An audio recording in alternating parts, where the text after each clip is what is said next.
Super 8ರಲ್ಲಿ ಒಂದಲ್ಲ 3 ದೊಡ್ಡ ಬದಲಾವಣೆಗಳೊಂದಿಗೆ ಮೈದಾನಕ್ಕಿಳಿಯಲಿದೆ team India. South Africa ತಂಡಕ್ಕೆ ಎದುರಾಗಲಿದೆ ದೊಡ್ಡ ಸವಾಲು. ಗಂಭೀರ್ ಸೂರ್ಯ ರಾತ್ರೋರಾತ್ರಿ ಮಾಡಿದರು ಮಾಸ್ಟರ್ ಪ್ಲಾನ್. ಸಂಜು ಸ್ಯಾಮ್ಸನ್ಗೆ ಹೊಡಿತು ಲಾಟ್ರಿ. ಸಂಕಷ್ಟಕ್ಕೆ ಸಿಲುಕಿತು ಅಭಿಷೇಕ್ ಶರ್ಮಾ ಅವರ ಕರಿಯರ್. ಪಂದ್ಯಕ್ಕೆ 48 ಗಂಟೆಗಳ ಮುಂಚೆಯೇ ಸೂರ್ಯ ರೆಡಿ ಮಾಡಿದರು ಹೊಸ ಪ್ಲೇಯಿಂಗ್ 11. ಸೌತ್ ಆಫ್ರಿಕಾ ವಿರುದ್ಧ ತಂಡಕ್ಕೆ ಯಾರು ಕೊಟ್ಟರು ಎಂಟ್ರಿ, ಯಾರಾದರೂ ಹೊರಗೆ, ಯಾರು ಮಾಡುತ್ತಾರೆ ಓಪನಿಂಗ್, ವಿಕೆಟ್ ಕೀಪರ್ ಯಾರು, ಯಾರಿಗೆ ಸಿಕ್ಕಿತು ಫಿನಿಶರ್ನ ಜವಾಬ್ದಾರಿ. ಸೌತ್ ಆಫ್ರಿಕಾ ವಿರುದ್ಧ ಹೀಗಿರಲಿದೆ ಟೀಂ ಇಂಡಿಯಾದ ಪ್ಲೇಯಿಂಗ್ 11. ತಿಳಿಯಿರಿ ಯಾವ 3 ಆಟಗಾರರು ತಂಡಕ್ಕೆ ಕೊಟ್ಟರು ಎಂಟ್ರಿ ಮತ್ತು ಯಾವ 3 ಆಟಗಾರರು ತಂಡದಿಂದ ಆದರೂ ಹೊರಗೆ. ಸೌತ್ ಆಫ್ರಿಕಾವನ್ನು ಸೋಲಿಸಲು ಗಂಭೀರ್ ಮಾಸ್ಟರ್ ಪ್ಲಾನ್ ರೆಡಿ. ಸ್ನೇಹಿತರೆ, ಭಾರತ ಮತ್ತು ಸೌತ್ ಆಫ್ರಿಕಾ ನಡುವಿನ T20 ವರ್ಲ್ಡ್ ಕಪ್ 2026ರ ಸೂಪರ್ 8 ಪಂದ್ಯ ಫೆಬ್ರವರಿ 22ರಂದು ನಡೆಯಲಿದೆ. ಲೀಗ್ ಹಂತದಲ್ಲಿ ಭಾರತ ಎಲ್ಲಾ 4 ಪಂದ್ಯಗಳನ್ನು ಗೆದ್ದಿದೆ. ಈಗ ತಂಡದ ಗಮನ ಸಂಪೂರ್ಣವಾಗಿ ಸೂಪರ್ 8 ಹಂತದ ಮೇಲಿದೆ. ಟೀಂ ಇಂಡಿಯಾದ ಮೊದಲ ಸೂಪರ್ 8 ಪಂದ್ಯ ಸೌತ್ ಆಫ್ರಿಕಾ ವಿರುದ್ಧವೇ ನಡೆಯಲಿದೆ. ಆದ್ದರಿಂದ ಬನ್ನಿ ಭಾರತೀಯ ತಂಡದ ಸಂಭಾವ್ಯ ಪ್ಲೇಯಿಂಗ್ 11 ಮೇಲೆ ಒಂದು ಕಣ್ಣು ಹಾಕೋಣ. ಯಾರು ಆಡುತ್ತಾರೆ, ಯಾರು ಹೊರಗಿರುತ್ತಾರೆ, ಎಲ್ಲಾ ವಿವರಗಳನ್ನು ಈ ವಿಡಿಯೋದಲ್ಲಿ ನಾವು ನಿಮಗೆ ತಿಳಿಸುತ್ತೇವೆ. ಆದರೆ ಅದಕ್ಕೂ ಮುನ್ನ ನೀವು ಕೂಡ ಟೀಂ ಇಂಡಿಯಾದ ಅಪ್ಪಟ ಅಭಿಮಾನಿಯಾಗಿದ್ದರೆ ಈ ವಿಡಿಯೋವನ್ನು ತಪ್ಪದೆ ಲೈಕ್ ಮಾಡಿ ಮತ್ತು ಶೇರ್ ಮಾಡುವುದನ್ನು ಮರೆಯಬೇಡಿ. ಸ್ನೇಹಿತರೆ, ದೊಡ್ಡ ಬದಲಾವಣೆಗಳ ವಿಚಾರಕ್ಕೆ ಬಂದರೆ ದಕ್ಷಿಣ ಆಫ್ರಿಕಾ ವಿರುದ್ಧದ ಪಂದ್ಯದಿಂದ ಅಭಿಷೇಕ್ ಶರ್ಮಾ ಅವರನ್ನು ಹೊರಗಿಡಬಹುದು ಎಂಬ ಸುದ್ದಿ ಹರಿದಾಡುತ್ತಿದೆ. T20 ವರ್ಲ್ಡ್ ಕಪ್ 2026ರ ಲೀಗ್ ಹಂತದಲ್ಲಿ ಅಭಿಷೇಕ್ ಸಂಪೂರ್ಣವಾಗಿ ವಿಫಲರಾಗಿದ್ದಾರೆ. ಓಪನಿಂಗ್ಗೆ ಇಳಿದ ಅವರು 3 ಪಂದ್ಯಗಳನ್ನು ಆಡಿದರು. 3 ಪಂದ್ಯಗಳಲ್ಲಿ ಖಾತೆ ತೆರೆಯದೆ ಪೆವಿಲಿಯನ್ಗೆ ಹೋದರು. ಇದೀಗ ಪ್ರಶ್ನೆ ಏನೆಂದರೆ ಸೂಪರ್ 8 ಹಂತದಲ್ಲಿ ಅಭಿಷೇಕ್ ಅವರಿಗೆ ಪ್ಲೇಯಿಂಗ್ 11ನಲ್ಲಿ ಸ್ಥಾನ ಸಿಗುತ್ತದೆಯೇ ಎಂಬುದು. ಇದರ ಉತ್ತರ ಏನೆಂದರೆ ಅವರ ನಿರಂತರ ಶೂನ್ಯ ರನ್ಗಳ ಹಿನ್ನೆಲೆಯಲ್ಲಿ ತಂಡದಲ್ಲಿ ಬದಲಾವಣೆ ಸಾಧ್ಯತೆ ಇದೆ. ಇದು ಅವರ ಮೊದಲ T20 ವರ್ಲ್ಡ್ ಕಪ್ ಆಗಿದ್ದು ಇದುವರೆಗೆ ಅವರು 1 ರನ್ ಗಳಿಸಿಲ್ಲ. ಇನ್ನೊಂದೆಡೆ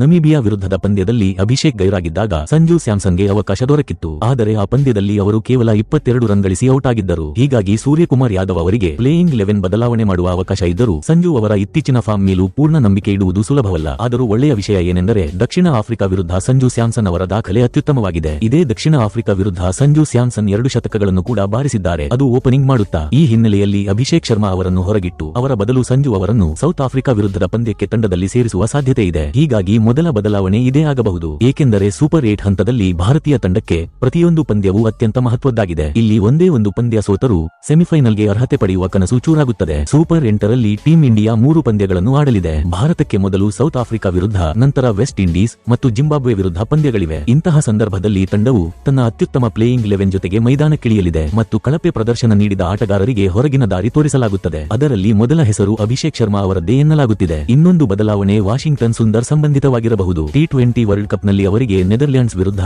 ಮೊದಲ ಬಾರಿ ಅವಕಾಶ ಸಿಕ್ಕಿತ್ತು. ಆದರೆ ಅವರು ತಮ್ಮ ಮುದ್ರೆ ಮೂಡಿಸಲು ಸಾಧ್ಯವಾಗಲಿಲ್ಲ. ಬ್ಯಾಟಿಂಗ್ ಅವಕಾಶ ಸಿಗದಿದ್ದರೂ ಬೌಲಿಂಗ್ನಲ್ಲಿ ಅವರು ದುಬಾರಿ ಎನಿಸಿದರು. ವಾಷಿಂಗ್ಟನ್ ಸುಂದರ್ 4 ಓವರ್ಗಳನ್ನು ಎಸೆದು 36 ರನ್ಗಳನ್ನು ನೀಡಿದರು, ಅದು 9ರ ಎಕಾನಮಿ ದರದಲ್ಲಿ. ಈ ಹಿನ್ನೆಲೆಯಲ್ಲಿ ಗಂಭೀರ್ ಮತ್ತು ನಾಯಕ ಸೂರ್ಯಕುಮಾರ್ ಯಾದವ್ ಸ್ಪಷ್ಟವಾಗಿ ಹೇಳಿದ್ದಾರೆ, ತಂಡದಲ್ಲಿ ಆಡುವವರು ಸಂಪೂರ್ಣ ಫಿಟ್ ಆಗಿದ್ದು ಉತ್ತಮ ಫಾರ್ಮ್ನಲ್ಲಿರುವವರೇ ಆಗಿರಬೇಕು. ಯಾಕೆಂದರೆ ಈಗ ಟೀಂ ಇಂಡಿಯಾಗೆ ಪ್ರತಿಯೊಂದು ಪಂದ್ಯವೂ ಗೆಲ್ಲುವುದು ಅತ್ಯಂತ ಅಗತ್ಯವಾಗಿದೆ. ಈ ಪರಿಸ್ಥಿತಿಯಲ್ಲಿ ವಾಷಿಂಗ್ಟನ್ ಸುಂದರ್ ಅವರನ್ನು ಹೊರಗಿಟ್ಟು ಅವರ ಬದಲು ಅಕ್ಷರ್ ಪಟೇಲ್ ಅವರನ್ನು ಮತ್ತೆ ತಂಡದಲ್ಲಿ ಸೇರಿಸುವ ಸಾಧ್ಯತೆ ಇದೆ. ಅಕ್ಷರ್ ಪಟೇಲ್ ಅವರು ಬೌಲಿಂಗ್ ಮಾತ್ರವಲ್ಲದೆ ಬ್ಯಾಟಿಂಗ್ನಲ್ಲಿಯೂ ಪರಿಣಾಮಕಾರಿ ಪ್ರದರ್ಶನ ನೀಡಲು ಪ್ರಸಿದ್ಧರಾಗಿದ್ದಾರೆ. ಅವರ ಕಟುವಾದ ಬೌಲಿಂಗ್ ಎದುರಾಳಿಗಳ ಮೇಲೆ ಒತ್ತಡ ಹೇರುತ್ತದೆ. ಜೊತೆಗೆ ಬ್ಯಾಟಿಂಗ್ನಲ್ಲಿ ಯಾವುದೇ ದಿಕ್ಕಿಗೂ ಶಾಟ್ಗಳನ್ನು ಹೊಡೆಯುವ ಸಾಮರ್ಥ್ಯ ಹೊಂದಿದ್ದಾರೆ. ಕೆಳ ಕ್ರಮದಲ್ಲಿ ಬಂದು ವೇಗವಾಗಿ ರನ್ಗಳನ್ನು ಕೂಡಿಸುವಲ್ಲಿಯೂ ಅವರು ಪರಿಣತರು. ಆದ್ದರಿಂದ ವಾಷಿಂಗ್ಟನ್ ಸುಂದರ್ ಬದಲಿಗೆ ಅಕ್ಷರ್ ಪಟೇಲ್ ತಂಡದಲ್ಲಿ ಸ್ಥಾನ ಪಡೆಯಬಹುದು ಎನ್ನಲಾಗುತ್ತಿದೆ. ಇದು 2 ದೊಡ್ಡ ಬದಲಾವಣೆಗಳ ಬಗ್ಗೆ ಆಗಿತ್ತು. ಈಗ 3ನೇ ಬದಲಾವಣೆಯ ಬಗ್ಗೆ ಮಾತನಾಡಿದರೆ ಸುದ್ದಿಗಳ ಪ್ರಕಾರ ಸೌತ್ ಆಫ್ರಿಕಾ ವಿರುದ್ಧ ಶಿವಂ ದುಬೆ ಅವರನ್ನು ಬೆಂಚ್ನಲ್ಲಿ ಕುರಿಸಬಹುದು. ನೆದರ್ಲ್ಯಾಂಡ್ಸ್ ವಿರುದ್ಧದ ಪಂದ್ಯದಲ್ಲಿ ಅವರು ಬೌಲಿಂಗ್ನಲ್ಲಿ ದುಬಾರಿ ಎನಿಸಿದ್ದರು. 2 ವಿಕೆಟ್ಗಳನ್ನು ಪಡೆದಿದ್ದರೂ ರನ್ಗಳನ್ನು ಕಂಟ್ರೋಲ್ ಮಾಡಲು